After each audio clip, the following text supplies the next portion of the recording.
Hi guys and welcome to my channel. So I'm going to kick off the second part of my top 20 album of the years for 2017. There's kind of a running trend this year in that death metal was really kind of quite prominent in 2017. One of the most important death metal bands ever is Obituary, and they came back with that incredible self-titled record.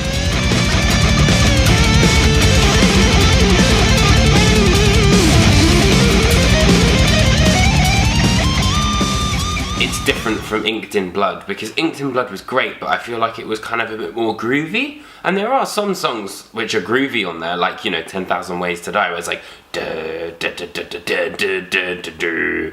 But I love the kind of ferocity that the self-titled record has. This mix was like really powerful and loud, and I feel like Donald Tardy's snare drum, you know, was like when you see him live, and it's just like and it's really loud, but the band have kind of got this focus on the rhythm, even though they've got some amazing guitar solos, like in Turn to Stone, where it's almost like super quick guitar solos, but not that sort of like whammy bar Kerry King sort of stuff, which I'm not so keen on. Every single track on the album, it just kind of goes through a bulldozer kind of weight, but with such speed and accuracy that I think is not really sort of seen on any albums this year. And this next one is probably going to come as a bit of a shock, to be honest, because it was a shock to me. It's Paramours' After Laughter. Hard times, gonna make you wonder why you even try. Hard times, gonna take you down and laugh for you to cry. And I still don't know. See, I wouldn't have pegged myself for this either, but I think the biggest thing to do with this album is the songwriting. Yeah, it's not metal, but you can't deny the songwriting ability behind it. And I think that, you know, despite everything that Hayley Williams has kind of gone through, apparently she's divorced her husband, and, you know, there's a lot of other sort of undertones of unhappiness with these really kind of like bright melodies, which I thought was a really kind of interesting contrast. Fake Happy's just got this amazing chorus where it just kind of lifts everything up, even though the subject is so dark, which I think is one of the reasons why it's made it into my albums of the year. It's a really weird one, and I'm still kind of trying to process it myself. Okay, so I've mentioned this band fairly recently, because their album has kind of came out only in October, but Ne Oblivious have done it again with Urn.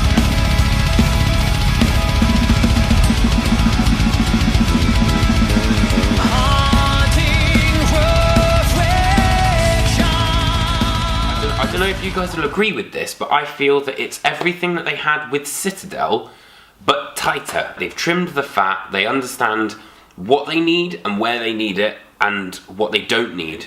Tim Charles' voice has improved. The violin playing is really great, especially on Intravenous.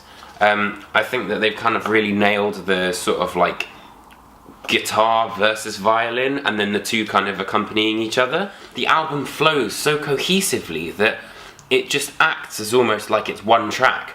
And I think just for, you know, being so innovative, that Ne Oblivious have kind of got it straight on. Pretty much the breakout band of the year, I think. Nightmare Logic is a fucking wicked album.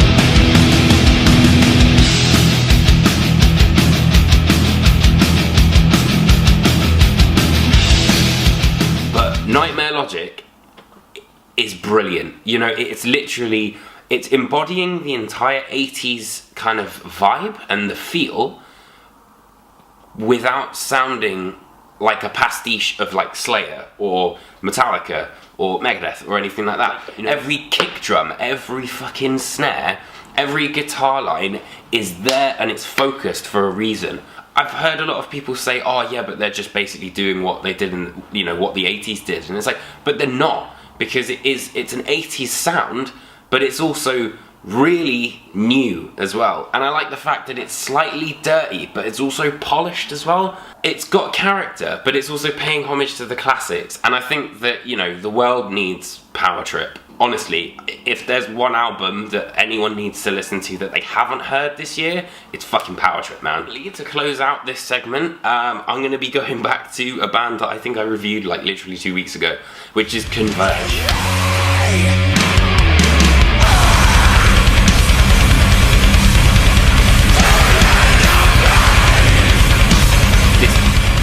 really struck a chord with me. I don't really know why, but you know, from the opening of A Single Tear to that sort of like spazzy guitar in Archipov Calm, where it's like,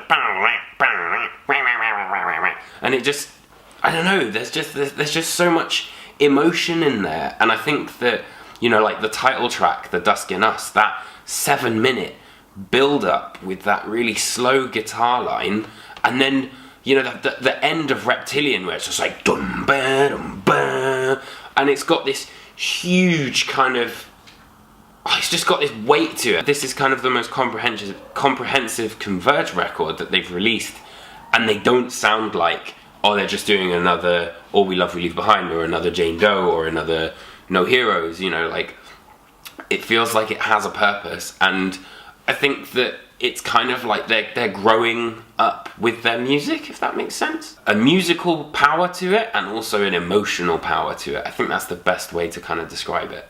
So yeah, that's my latest picks for this week, and I'll have another video ready to go up at some point next week before we sort of ring out 2017. Anyway, so yeah, if you like this video, please make sure you give me a like and press the subscribe button, and I will see you next week for the next 5 installments. Thanks for watching, guys. I'll see you later.